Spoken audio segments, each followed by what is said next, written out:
மயூர வாகனன் என்பார், மருதமலை ஆண்டவன் என்பார், சென்னிமலை சுவாமி என்பார்,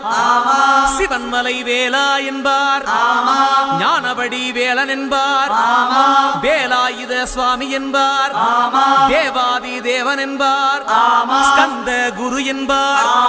அவ்வையிடம் ஆசி பெற்றவனாம், அப்பனுக்கே பாடம் சொன்னவனாம், கார்த்திகை பெண்ணிடம் வளர்ந்தவனாம், தேன் தமிழ் காத்த தெய்வமாம்,